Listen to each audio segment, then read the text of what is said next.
is that on a whole range of issues, whether it's the Middle East, whether it's Afghanistan, whether it's Iraq, whether it's now Iran, you've been all over the map.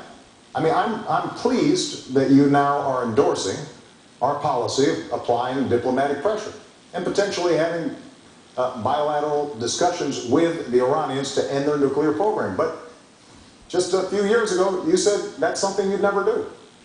In the same way that you initially opposed a timetable in Afghanistan. Now you're for it, although it depends. In the same way that you say you would have ended the war in Iraq, but recently gave a speech saying that we should have 20,000 more folks in there. The same way that you said that it was mission creep to go after Gaddafi.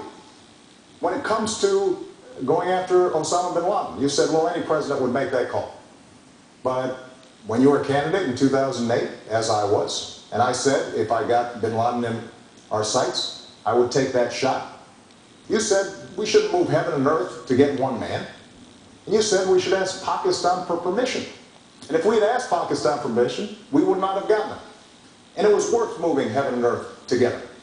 You know, after we killed bin Laden, I was at ground zero for a memorial and talked to a young woman who was 4 years old when 9/11 happened. And the last conversation she had with her father was him calling from the Twin Towers, saying, Peyton, I love you and I will always watch over you. And for the next decade, she was haunted by that conversation. And she said to me, you know, by finally getting bin Laden, that brought some closure to me.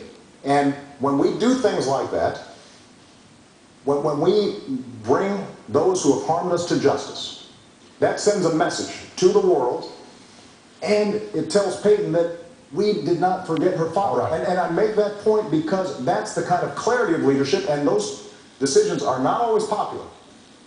Those decisions generally are not poll tested. And even some in my own party, including my current vice president, had the same critique as you did. But what the American people understand is that I look at what we need to get done to keep the American people safe and to move our interests forward, and I make those decisions. All right.